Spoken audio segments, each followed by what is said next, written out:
Support for this episode of Judaism Unbound comes from the Oshman Family JCC in Palo Alto, California, whose vision is to be the architects of the Jewish future. The Oshman Family JCC is an incubator for new expressions of Jewish identity. It creates innovative Jewish learning, celebrations, and arts programs that inspire personal connections to people and ideas from across the Jewish world. Learn more at www.paloaltojcc.org. This is Judaism Unbound, episode 91. Is this the fast that I have chosen? Welcome back, everyone. I'm Dan Liebenson. And I'm Lex Rofberg. And we're here today in our continuing series looking at Reform Judaism, the idea and the movement. And we're joined by Jonah Pesner. He is the director of the Religious Action Center of Reform Judaism and also the senior vice president of the Union for Reform Judaism. Rabbi Jonah Pesner has been named by Newsweek magazine as one of the most influential rabbis in America. The work of the Religious Action Center is something that we'll get into as we go on with this episode, but it clearly is one of the more important manifestations of the Reform movement's commitment to the prophetic vision of Judaism as a force for social justice, which has been part of the Reform movement from the beginning. And we're very excited to speak with Jonah Pesner, who is leading those efforts through his position at the Religious Action Center, also known as the RAC. Prior to taking on this position in 2011, Jonah Pesner was the rabbi, a congregational rabbi at Temple Israel in Boston and Temple Israel in Westport, Connecticut. No relation, but we're really excited to welcome him today and to talk about Reform Judaism and its commitment to social justice and political action. Jonah Pesner, welcome to Judaism Unbound. It's a thrill to have you. Thanks, Dan. Great to be here. Thanks, Lex. Well, so I think we wanted to get started just with some basics because as far as I know, the other organized movements of Judaism don't have something analogous to a Religious Action Center in Washington, D.C. And it would be great if you could just tell us a little bit about what the Religious Action Center is and how did it come to be and what's it all about in terms of the connection to the parts of Reform Judaism that I think we're more familiar with, like synagogues. Whenever I tell this story, Dan, people are just kind of moved and blown away by the history of our role in the civil rights movement and in social justice. So the RAC, as we affectionately call the Religious Action Center, RAC, is the hub of Jewish social justice and civil rights advocacy located here in Washington. But our evolution, though we started in Washington, we now have leaders and staff across North America engaging our nearly 2 million folk who call themselves Reform Jews, and then many more who are not, affiliated with us formally, but we engage them on a local level, on a state level, and on a federal level to take action to make the world better and to pursue social justice and really address the systemic underlying root causes of inequality, racism, poverty, and the like. But here's our origin story. So there was an amazing Jewish philanthropist named Kivi Kaplan, and he was a Jew from Boston. He was a trustee of what was then called the Union of American Hebrew Congregations, what is now the URJ, the Union for Reform Judaism. He was a member of Temple Israel in Boston, where I happened to serve as a rabbi sometime later, which is kind of beshert and cool. But when he was a young man, he took his new bride, Emily, to their honeymoon in Florida. And he decided to take Emily to a country club. And the taxi arrived to take them to this country club in Florida. And there was a sign at the door, no Jews, no dogs. And Kivi turned to the black taxi driver who had delivered them to this place, incredulous, and asked this African-American, was this common? He had never seen anything like it. And the black taxi driver looked at Kivi and said, they don't even bother with us. And Kivi had a realization that many of us have come to understand, which is, no Jews, no dogs, they don't even bother with us. We are all in this together.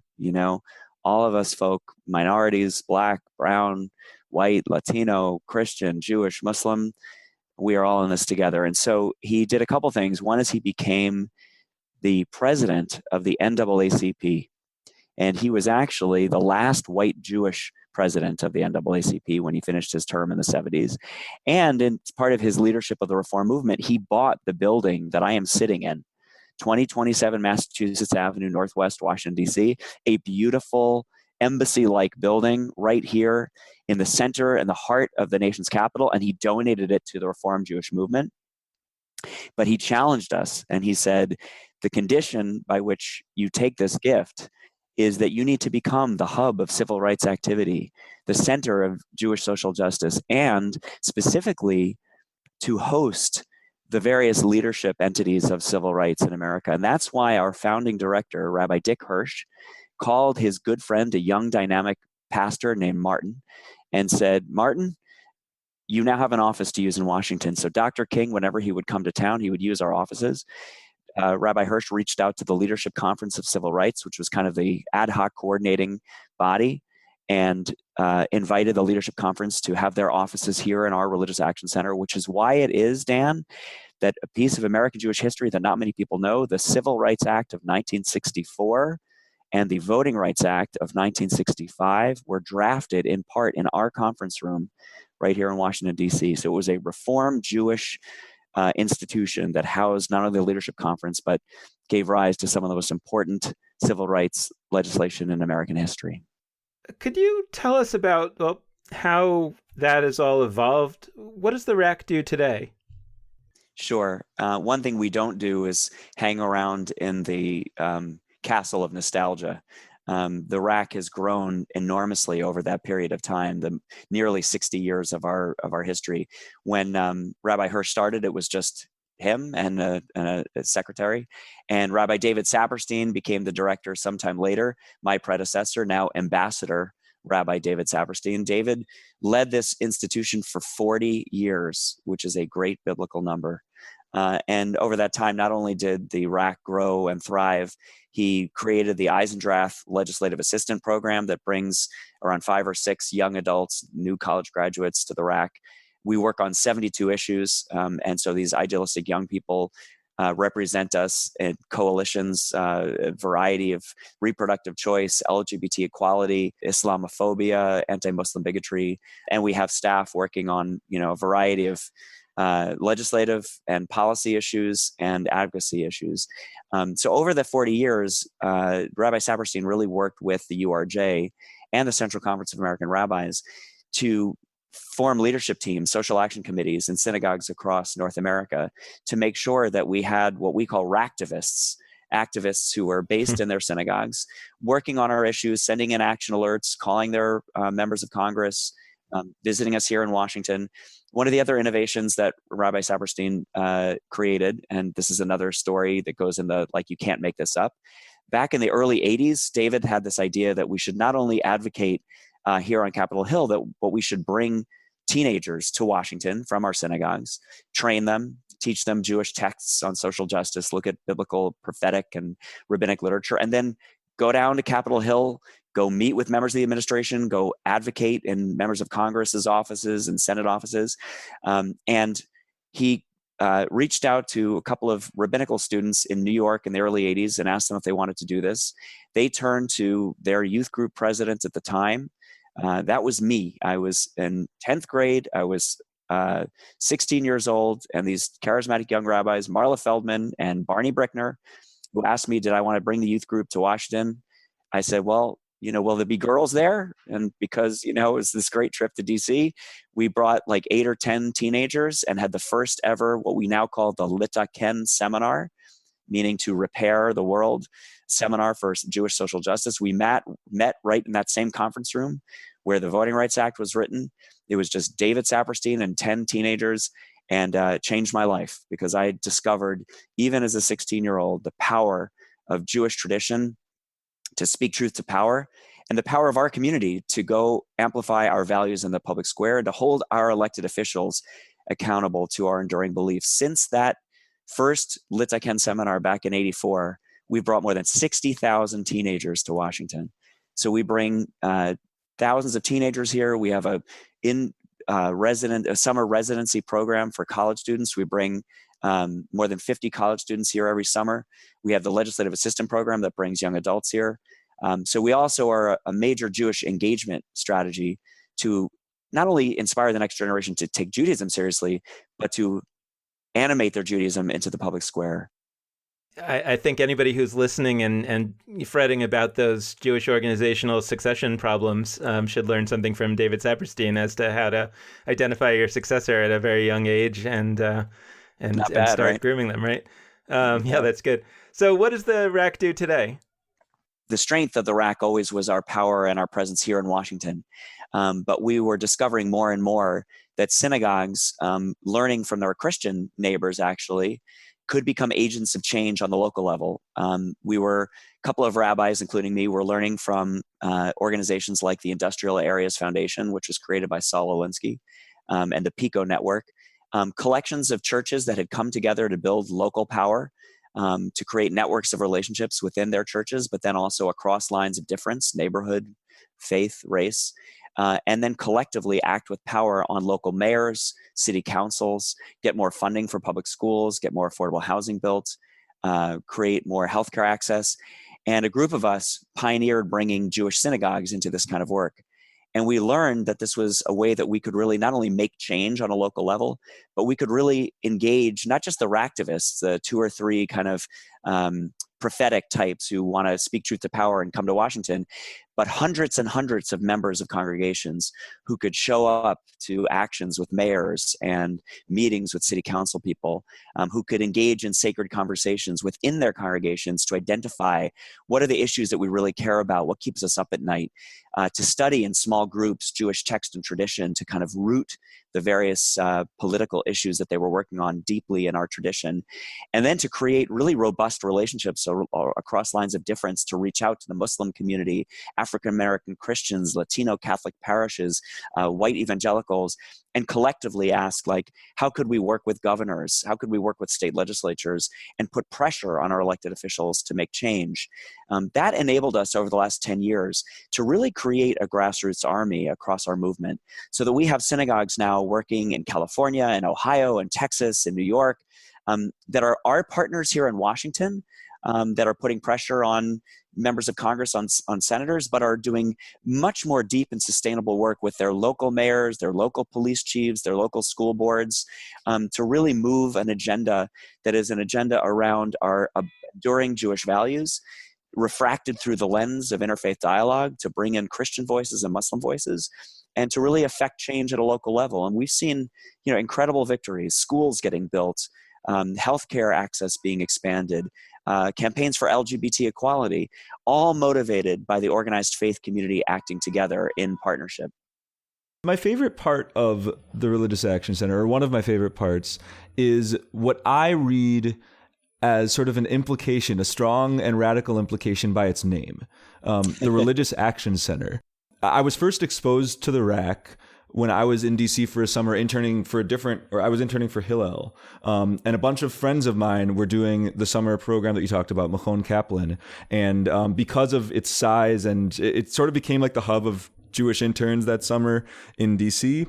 And I remember asking them early in the summer, like, okay, so you're at this thing called the Religious Action Center, but it seems like you're all doing like political work. Like, why is it called the Religious Action Center and not the Political Action Center?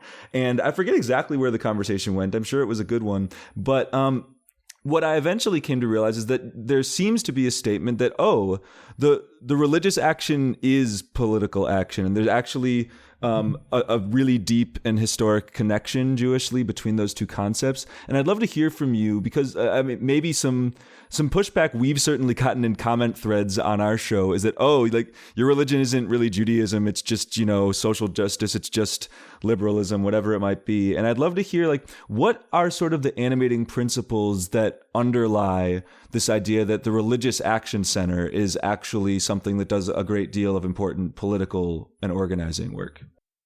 Maybe, Lex, I could come at the answer through my own political story as a young person, and then circle back to it, because I think for all of us, we're asking the same question that you were asking. So I grew up in New York City, very active in a Reformed Jewish synagogue. I first came at religious life because of community. My dad was the temple president. We went, almost every Friday night. We had Shabbat dinner every Friday night. The rabbi of our congregation used to famously say, filling me with pride, the first Shabbat dinner he ever ate in this community was at the Pesner family house. Like, I thought it was normal and typical that every Reformed Jewish home, observe Shabbat in that way. And I love the temple. It was like, from the Purim Carnival to religious school, my youth group. It was the place where I found meaning and purpose. It wasn't as much about theology in the beginning or text as it was just about the people. My father died suddenly when I was in high school, and my mother became a single working mother. We lived in affordable housing, and I felt vulnerable for the first time in my life as a 10th grader. Actually, it was just a few months before I met Rabbi Saperstein here in Washington, again in the "you can't make this stuff up" category. The temple saved my spiritual life, right? Like being part of the youth group and being part of the community, being mentored by young rabbis who really took me under their wing. And it was in that community that I learned the texts and the traditions that called me to do justice in the world. But it got kind of even more interesting because I went to a public school, the best public school that I could get into. We couldn't afford private school at that point. I went to a great place called the Bronx High School of Science. Great school, really bad neighborhood. This is from the early 1982 to 1986. Every morning I would get up at 6 o'clock in the morning and get on the number 4 train. For those people that are listening that don't know New York City, that's at the kind of lower tip of Manhattan at Union Square, and ride through Midtown to the Upper East Side, where at 86th Street, all the white people would get off the train. I was the only white kid on the train. Through Harlem, into the South Bronx. And at 161st Street Yankee Stadium, the train would go up above ground, become an elevated train. And I would witness from the windows of that subway train the most devastated, burnt out shell of a neighborhood with just acres and acres of abandoned, burnt out, horrendous, buildings with no windows and rubble and fires burning. Enormous poverty. Homelessness was spreading like a plague. And I would look into the neighborhood from the windows of that train, feeling both afraid for my own safety and then ashamed of the racism and the fear, and wonder to myself, who could live in that neighborhood? And a kid would get on the train and be sitting next to me in math class. And so there was this grinding disconnect for me, like between the social justice message of my rabbis and the prophetic books of like Isaiah and Hosea and Micah that I was reading at Sunday school, and what I was witnessing in the South Bronx every day on my way to school. And so I was determined to become a rabbi who would not just engage the next generation and be a Jewish continuity rabbi. I was going to be a street fighter rabbi who's going to figure out to make my synagogue just a couple of miles away from that devastation relevant to the folks in that neighborhood. And living in the two worlds that I lived in, of the mostly upper middle class, mostly white Jewish community, but having a mom who was a single working mother and was nervous about whether we were going to actually be able to stay in our community or not, I became keenly aware of how life is inherently political. The decisions that get made about how that public school I went to got funded, how the affordable housing that we lived in got constructed, and who was going to save that neighborhood. Now, here's the coda to the story. Some years later, when I got involved in the Greater Boston Interfaith Organization, an affiliate of the Industrial Heirs Foundation, when I was a rabbi at Temple Israel in Boston, and early on trying to figure out how to make real my vision, a Lutheran minister from Roxbury, Mass, told me that he needed to stretch my imagination. He had been pastoring back in the South Bronx in the 90s, and he brought me and a bunch of leaders from the Jewish community from Boston to go do a site visit to the South Bronx. And we bore witness to what had happened, the transformation of the South Bronx. South Bronx churches, a collection of mostly Christian communities, but in allyship with a synagogue, rebuilt the South Bronx. They put pressure on Ed Koch to donate the land. They worked with Wall Street to give them favorable mortgages, and they redeemed the South Bronx, which when I witnessed it, acres and acres of owner-occupied affordable housing, like freshly painted, kids playing safely in the street, people sitting on stoops, freshly planted gardens. And I turned to Reverend Heinemeier and I said, Rev, you are the kind of rabbi that I need to be. He taught me that his faith tradition was inherently political, because if you were in the neighborhoods of the South Bronx and a member of that church, not to be political would be to abdicate the gospel. And for me as a Jew, to abdicate the injunction, tzedek, tzedek tirdof, justice, justice, we shall pursue. So I think it's clear to our listeners that I'm not much of a synagogue attender. And when I hear what you're describing, I think to myself, gee, I wish that there was like a rack nearby. Like, why do I have to why is this sort of have to be sort of wrapped up in a network of synagogues whose sort of primary product, so to speak, is one that and I think a lot of others like me are not particularly interested in, and yet there's this other product, that's sort of secondary isn't quite the word, but it's not presented as the main thing that this organization does, that I think would be much more compelling to many of us Jews who I think really do, in some fundamental way, whether we can articulate it or not, understand what I think you're saying, that understand that social activism is a manifestation of our religious or heritage, if you don't want to call it religious, our tradition. Yeah, no, I really appreciate the question. And, Dan, as you could hear from my own story, I'm a synagogue Jew because of my lived experience. And but I have friends, and I know, plenty of my best friends aren't synagogue Jews, or who are Jewish anyway. So two things are true at the same time, right? One is we are much more powerful when our networks are stronger. Alinsky talked about like organized people and organized money having power. It's a lot easier to organize the Jewish community through existing networks, right? The fact that I have nearly 900 congregations representing 2 million souls led by 2,000 rabbis, that gives me a lot of leverage. And when I actually organize those congregations and mobilize them and have heft with them, then we can get a lot done. We have senators and members of Congress who feel the pressure. Senator Rob Portman in Ohio, during the fight about repealing and replacing Obamacare, he had 32 rabbis bring their congregants to his office early and often, demanding that he do the right thing. Now, he didn't. He voted the wrong way, even though members of his own congregations, if that had passed, would lose healthcare access. But that was new for us. We had never mobilized on a statewide level with so much heft and so much power. If we continue to do that, we're really going to be able to have an impact. That said, as many people act with and through our synagogues, there are Jews who are outside of our synagogues, and that would be another network. Reformjudaism.org has something like 10 million unique users. There's not 10 million Reform Jews. So we are beginning to figure out ways that our networks will actually engage people. One of the questions we have is like, could reformjudaism.org, which gets lots of individuals, but then creates a virtual network, could that network be another way that we're both leveraging a base to have more political power and be meaningful in the lives of Jews who discover meaning and purpose? By the way, many of those 10 million unique users are not even Jewish. So we're actually opening Judaism up to a whole cohort of people. By the way, one other thing I want to say is I'm really passionate about this. I think if we succeed and we really get into the synagogues and empower them to be agents of change rooted in text and tradition, more members will join because the institutions will look like their values and what they want the synagogue to be in the public square. Yeah, I think that the thing that I'm trying to sort of work through, and I think you're getting there too, is what I call the bundling problem. That the idea that, sort of analogous to the music industry, that I really wanted to get this one song, but if the only way to buy that one song was that I had to buy this whole album that cost 10 times as much as the song, then I'm probably not going to buy that song, right? And I'll find another way to enjoy that 3 minutes that I was trying to enjoy through that song. I'll find a different way to do it.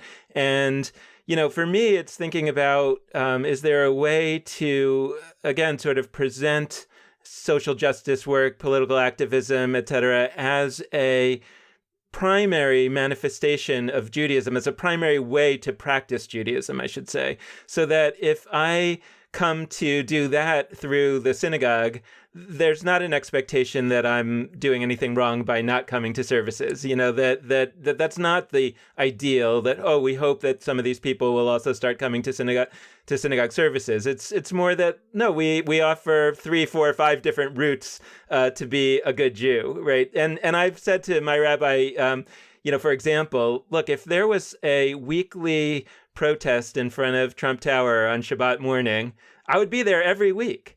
Now, you want to throw in a few prayers, fine, but that I'm there for the activism, and I'm just trying to get at, are we too sort of locked in to a set of ways of organizing our religious practice that work really well for some people, but that for other people will never work well, and if we present them as the main way that we do it, then we're sort of I feel like giving up a possibility of engaging, another 1.5, 2 million people, right, who would happily join a Jewish institution that was profoundly devoted to social justice and activism and resistance and whatever we want to call it, but that just don't consider themselves religious because of how they understand religious to involve worship.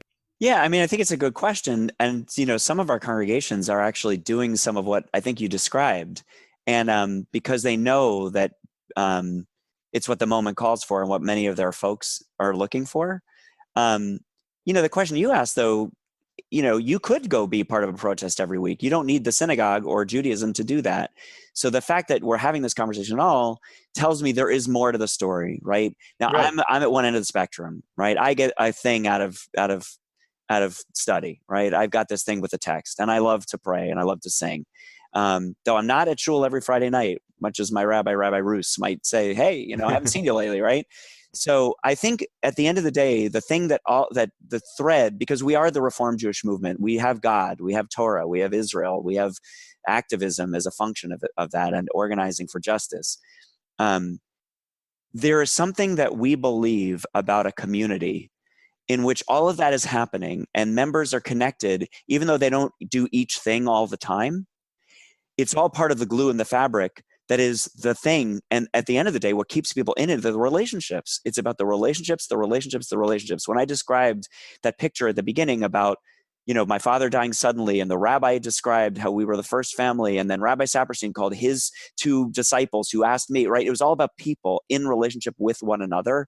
I think the every kind of spin-off or entity that we've created has modeled excellent relationship building. Right. People often say, well, the RAC and the URJ camps are two of our best things. And you might think, well, what does a camp have to do with the RAC? The commonality is it's a network of relationships where people find meaning and purpose by doing something together. And I think that's where our congregations at the end of the day, at their best, are creating that so that Dan says, well, I'm not a synagogue Jew, but I am a Beth Elohim guy, because at Beth Elohim, I'm finding an outlet for my activism and other people who breathe life into that and give me a place to have meaning and purpose.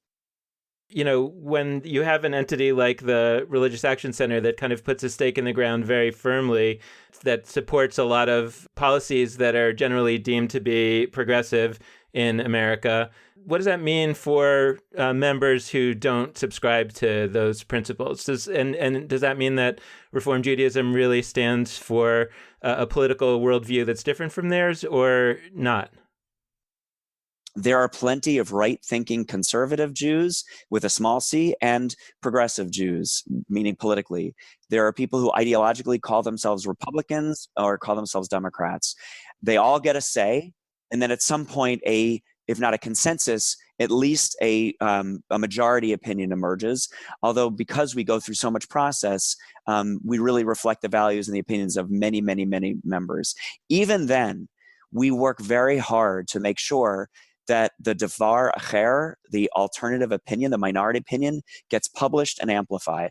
So in the Talmud, as you may know, the minority opinion always gets published, right? It's like we know what Hillel said because Hillel was often the majority, but we also know what Shammai said because the rabbis also lift up the voice of Rabbi Shammai. So we do the same thing. We will often create a forum online for debate and discussion. We'll have many sessions at the biennial where the alternative view gets expressed. And then it just, when the rubber hits the road, it's not helpful if I go to a member of Congress and say, I'm here to advocate for, the Voting Rights Restoration Act, except, some number of thousands of Reform Jews who dissent. So that's the point at which we've made a collective decision, we've honored the minority, and then we move forward. And the last thing I'll say about this, I keep coming back to Jewish text and tradition. Again, what differentiates us is the deep process of Jewish learning that we go through to have our positions flow from the voice of antiquity and the voice of our values, and then be amplified using that authentic language. So people know we're speaking for Judaism. We're not speaking for one political party or the other. I wanted to revisit a thread that came up in terms of this question of, if we're doing this justice work in congregations, in whatever organizations, like hopefully that will be assigned to people out there that are looking for it, that they will, be more likely to join them. And I feel like often there's a challenge or There's an issue to confront on that line of questioning, because what I worry about, and I don't think either of you are doing this, but I think some people occasionally do, is when we turn justice, when we turn human rights, when we turn all of the issues that you've brought up into means towards engaging the Jews, means towards involving people in Jewish practice, I think we do something really dangerous, because what that says is, if a congregation or if anybody does some sort of justice initiative that's really important, if they're fighting Islamophobia in their community, if they're, I mean, you talked about sanctuary cities, if you're fighting transphobia, if you're working on economic justice, like if you do that and then people don't join, then it's like, oh, I guess that didn't work. Let's do the next not social justice thing. It instrumentalizes something that I think everybody should look at as not a means, but actually sort of the point. Like that's the end. And basically what I'm getting at is, if you told me tomorrow I get to choose between all of the congregations in the country mobilizing around important social justice issues and shrinking by 50%, but they're all doing that work, and the people that are the 50% are doing it really well and really passionately. So massive hit to like quote unquote continuity or quote unquote membership, but huge boon to the activism itself, versus don't do that and grow. I would choose the first one. And so I guess I'm just like, as we talk about how this affects membership and how it affects, I want to hone in on the issues themselves that really I think are the things that we as Jews should be doing. And so I guess on those resolutions that you brought up that are coming, like what's the content of them, and what are the directions on some of these most important issues, especially in a moment that you've alluded to is particularly difficult for anybody that's trying to do positive oriented political work? Yeah, Lex, what a great question. And thank you to the preamble, which I can only say amen, because if I try and say it differently, it won't be as good. I've seen that application, by the way, not only to the Jewish continuity industrial complex, where they kind of like, whatever the flavor of the month is, oh, young people care about racial justice. Quick, let's do racial justice. Young people see right through that, right? And I think one of the reasons why the RAC and the reform movement has become a magnet is we're doing it with authenticity, because it's the right thing, not as an instrumentality. You also see it in the pro-Israel space, where it's like, oh, we've got to get to the Black Lives Matter leadership because they called Israel genocide. Let's do racial justice. And then we can get to them. And again, Black Lives Matter activists see right through that. It is not going to happen that way. You got to show up in the space because it's the right thing, because you believe it's the right thing, or it's a failure. So with that, I think it's important to keep in perspective. There was kind of the world before the election and the world after the election. I want to say even before the election, 1 in 3 Black men go to jail in America, while only 1 in 17 white men.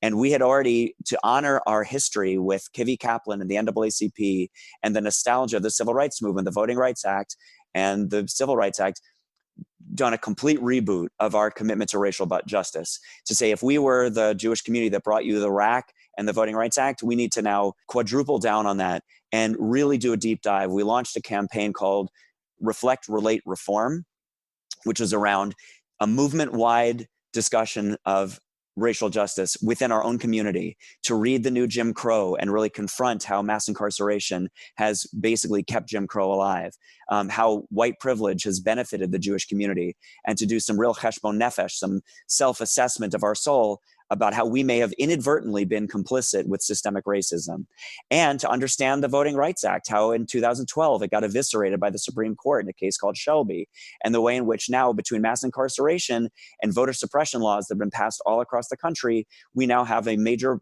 population of people of color whose right to vote has been suppressed, and how that has become part of the institutional racism. The gap between the rich and the poor and the abiding inequalities, largely related to communities of color, but not exclusively to. And the ways in which our LGBTQ brothers and sisters have been fighting and fighting and fighting, right? All of that was happening before. We couldn't get comprehensive immigration reform. So for years, we've had 11 million of our neighbors, the people that their kids go to our schools, they often clean our own toilets or cut our lawns, we're living in jeopardy. All that happened before this election. Now, with the election, what we're seeing is, both from a policy perspective, an assault on our values, where this stuff is getting codified into law, right? The repeal of DACA so that dreamers are actually going to be torn from their families and their communities and sent home, or I shouldn't say home, taken away from their homes and sent to countries that they don't know.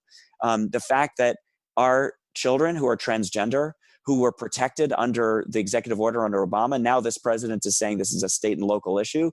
So one of the things we're doing is going to school boards across the country. We said, okay, if it's state and local, wherever there's a Reformed Jewish institution, we want that institution to hold the local school board accountable to protecting the rights of transgender folk.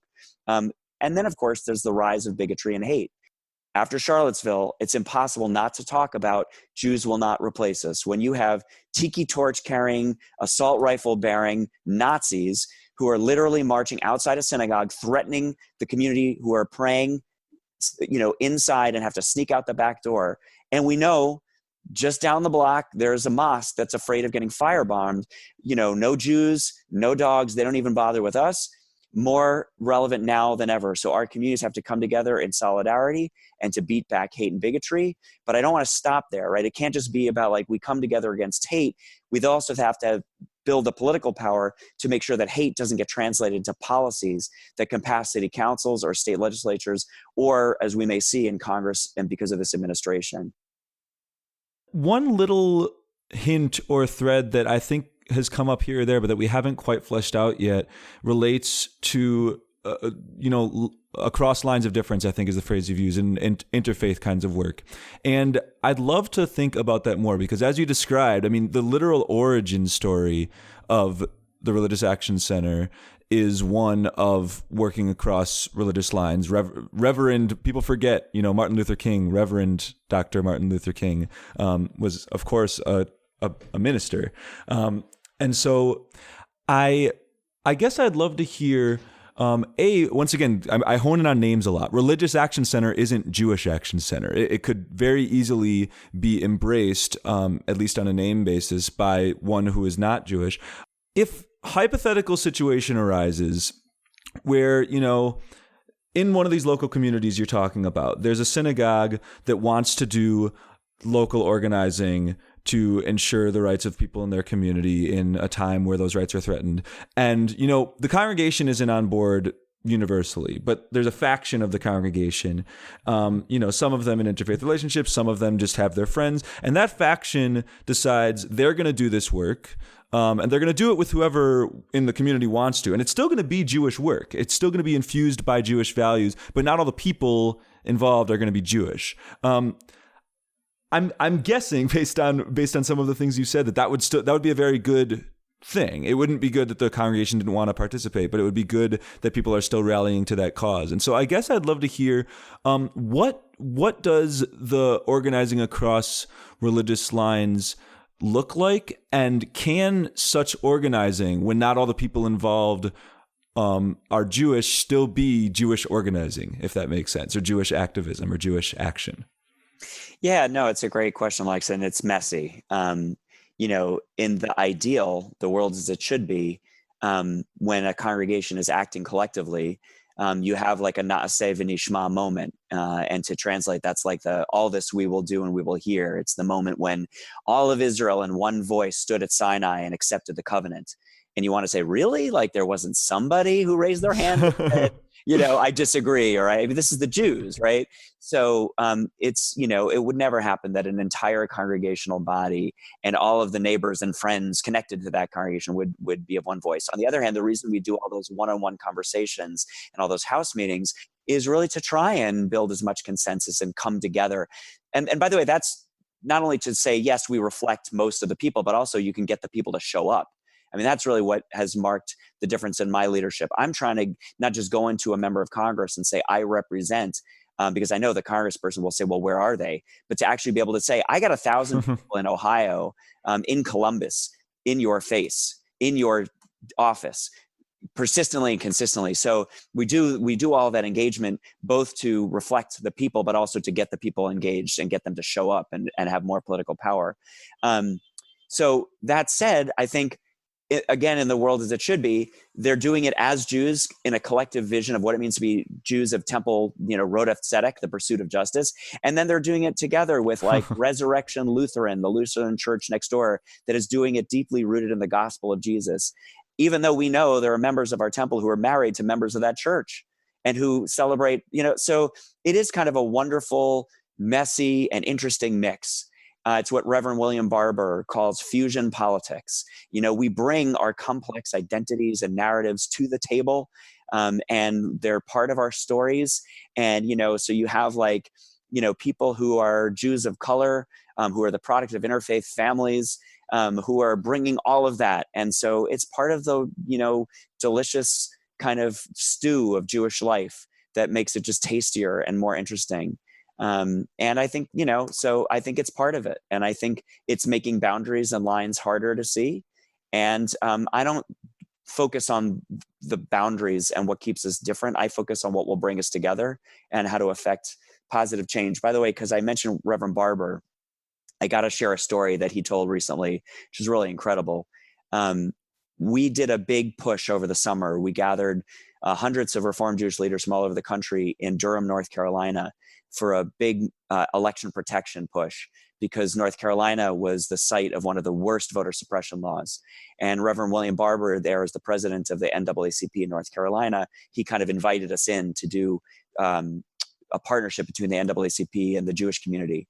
And I gave the sermon that night, and I told the story about the Voting Rights Act and the RAC and how we're so proud. He stood up after I was finished and he said, "Rabbi, let me issue a correction, a Talmudic emendation, if you will. The Voting Rights Act was not written in a conference room in Washington. It was written in blood in Selma, and it was transcribed in your conference room." And it kind of, Lex, it reminded me of what's at stake here. The civil rights movement happened on a grassroots level in Selma and in Mississippi Summer and in Birmingham, and in congregations and so across the country. And so that's what this moment calls for too, is how are we going to come together, Muslims, Christians, Jews, Black, Latino, Brown, around common values and common purpose, about what brings us together. Can we get into a little bit more of the Jewish meat of all this? Can you share with us some, for our listeners who may not always be thinking about Jewish texts, what are the deepest Jewish sources for the work that you're doing? How do you think about that in terms of who we are as Jews beyond our history? I'll answer that first with a caveat that if you take a step back and consider Jewish text in its total, it's all a critique of the world as it is and lays out the world as it should be, right? Inherently, that's what it is. It's the story from a creation which God tried to get it right and it was broken from the very beginning, and a journey, a narrative, right through the exodus from Egypt into the prophets, and then the hope of a promised land where we could live as a people in peace and justice. The whole thing is a critique of all that which is broken and all the kind of problems that people create that have to be solved with solutions of justice, right? So I don't want to pick a proof text and say, well, this is the one, right? I think it's the tradition and totem.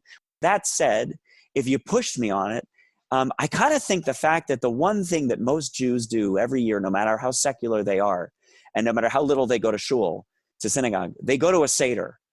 They might go to the Black Jewish lesbian Seder, because this is our thing. We recreate the narrative, which is you were slaves in Egypt, and so you know what it is to be oppressed. Therefore, you shall not oppress the widow, the orphan, or the stranger. If you pushed me and said, Jonah, what is the thing?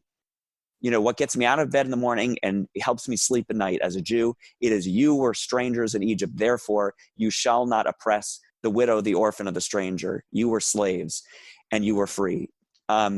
We relive that narrative every time I go down to the Hill. Like this afternoon, I got to go down there once again and get into another fight. When we go to the Hill, when we get into a congregation, when I walk the streets of the South Bronx, when we get into a congregation in Ohio that's fighting for, a kid who's severely disabled, who will lose their healthcare benefits if Portman votes the wrong way on healthcare and the thing passes, he will lose his healthcare benefits. It is you were strangers in the land of Egypt. That is, I think, the animating principle to me. One other text, like as the Devar Acher or another alternative, it amazes me that every Yom Kippur, which is another place many Jews, no matter how little they go to shul, they wind up back on Yom Kippur. And we read the greatest text in Jewish tradition, Isaiah 58, where Isaiah and Franz Kafka wrote the most powerful thing about this text. In his day, Isaiah walks into the temple, the Holy of Holies, which was corrupt. It had been taken over by self-interested kind of priests who were hacks and were complicit with the ruling elite. And he walks in and interrupts the whole sacrificial service and says, this is not the fast that I want, speaking for God, right? But rather that you feed the hungry and you house the homeless. Interrupting thousands of people in the middle of their prayers. Kafka said, it was like a leopard walked into the sanctuary. You can imagine chaos, screaming, outrage. If it happened today in a young people service at like Temple Emmanuel in New York, the police would be called in. He'd be escorted out and it would have been chaos. And Kafka says, and then the rabbis made it into liturgy. Nobody notices it anymore. And sometimes they don't even translate it. Every year I want to stand up on Yom Kippur in the middle of the service and say, are you listening? This is not about the liturgy. It's not about the prayers. It's about the streets right outside, which are as desperate today as they were in antiquity. Yeah, let's talk about a aspect that I think connects to this, because it's certainly something that I was thinking very early on after Donald Trump became president, and there were all these things happening to other minority groups. And you'd sort of hear some of the Jewish conversation about it, was a little tepid. And then when there was some, anti-Semitic act, it turned out it was some Israeli kid, prankster doing it. But then all the Jews got all upset, sort of out of that fear of anti-Semitism. And it got me thinking that, along the lines, I was formulating it back then, is that, we should have already had a kind of a NATO mutual defense compact with other minority groups in America that says, an attack on one of us is an attack on all of us. And we shouldn't have to wait for the anti-Semitism to invoke that treaty when other groups are being attacked. Yeah, no, and I worry about the Jewish community, right?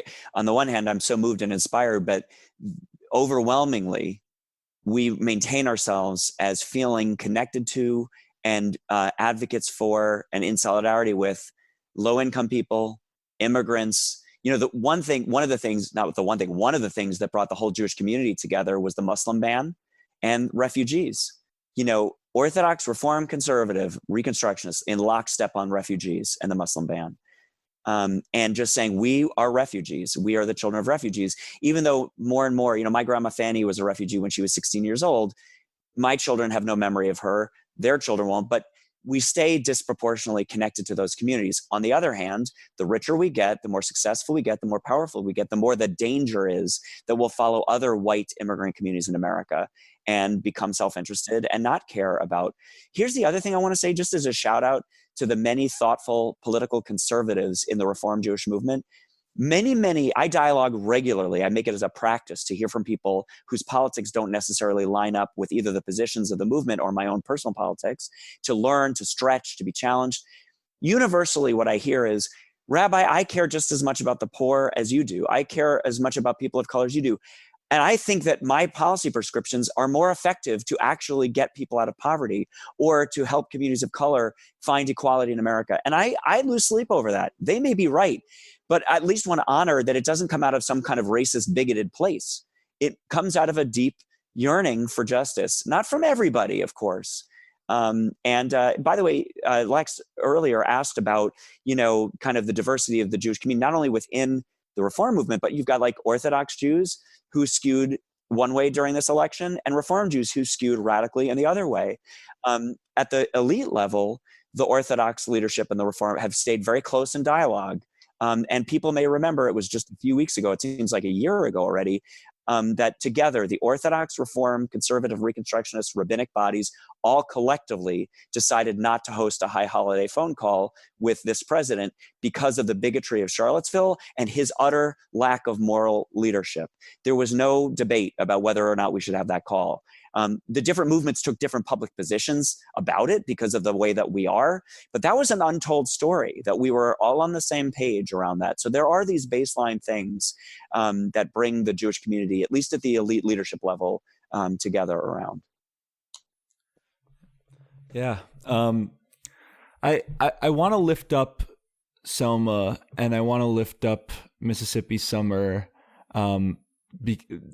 because personally, I lived in Mississippi for 2 years, and my life changed drastically after attending the 50th anniversary of Freedom Summer, the event that was in Jackson that was marking that. And it changed deeply for a few reasons. It's not like I came into it without any sort of political consciousness and left with one. It's not that drastic, but I saw and heard a few things. One of them, first off, for those who aren't familiar, there were disproportionately high numbers of Jews who participated in Freedom Summer. Now, what we do with that, we could clap our hands and be proud of it, or we could take that as an obligation to follow their example. There's all sorts of different reactions. What was important for me to hear was the stories of these Jewish activists who came down, and simultaneously, one of them spoke about how he was only able to go because he was given financial assistance by his Jewish community at home. So that I heard that in one breath. And then I heard the same guy talk about how when he went to services somewhere in the South, when he was working for a year or two on racial justice, on civil rights in the 60s, that a man, I kid you not, named Stonewall Cohen told him that he was not welcome to set foot in the congregation, and the rest of that congregation agreed with Stonewall, not with Larry, the man who was telling this story. And it was important for me to see that because it shattered something for me that needed to be shattered, which was this myth that we Jews have always been on the right side. We've always been working for justice. Everything you just lifted up about how our tradition teaches from, straightforwardly in Exodus through Isaiah, etc., that we need to be. I agree. I deeply, religiously agree with all of that. But we have many folks who haven't been on that page, including in our own lifetimes. My lifetime is a little shorter, but certainly in our historic memories, we can point to tons of rabbis, we can point to tons of organizational leaders that were not aligned with civil rights. We can find people that vigorously advocated for slavery during the Civil War, for example. And I guess just as we arc towards the close, I'd love to sort of throw that complication into the mix. Totally. And ask how can we do all this work that it sounds like we all agree really is an obligation. It's a Jewish necessity. How can we hold all that and also recognize that sometimes our communities are going to get it wrong, and we have to tell them that too, just like we have to tell Donald Trump, who's not part of our community, that he's wrong. I love the question, Lex, and I love the analogy. I'll close it out with a story that kind of gets at the question. So, and it's for your listeners, this is like a real-time example as opposed to, what choices we made in the 60s. So there's a fight right now, which I think is resolved, but over the last few months between the Cleveland Cavaliers and the Quicken Loans Arena and an organization called the Greater Cleveland Congregations, which is dozens of churches and several synagogues and a mosque that work together to fight for economic justice and equality for all people in Greater Cleveland. It was Greater Cleveland Congregations that won Medicaid expansion. They worked with Governor Kasich. That was their signature victory. But it was also Greater Cleveland Congregations when the Tamir Rice case happened and the streets of Cleveland were in jeopardy of riots, as we had seen in other places like Ferguson and Baltimore. Greater Cleveland Congregation clergy, Jews, Christians, Black, White, Latino, marched the streets together, and they kept the peace and then put pressure on the mayor to accept the Department of Justice's consent decree. So this is a good organization, a smart organization that has had multiple victories and really made Cleveland a better community over the last decade in its existence. Well, from members of their churches, they heard a real frustration that the city was giving way too big a subsidy for the Quicken Loans Arena that hosts the Cavs. And they were saying things like, we cannot even afford Cavs tickets, and yet they're giving millions of dollars to the Quicken Loans Arena. What about our broken schools? What about our neighborhoods? They got into a court fight and wound up getting a ballot initiative, which would have basically overruled the city and the county's decision.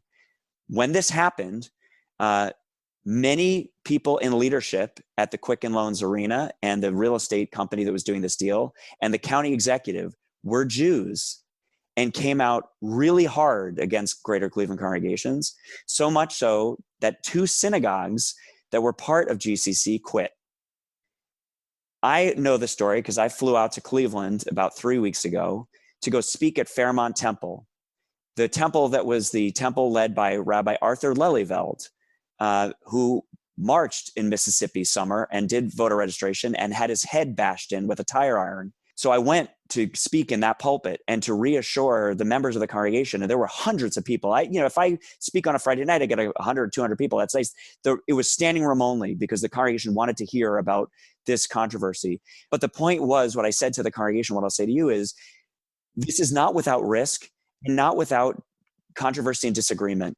But where I really admire the congregation was they were willing, when they heard the call from their allies, when they felt the sacred call of Isaiah echoing across eternity, they weren't afraid to take a risk.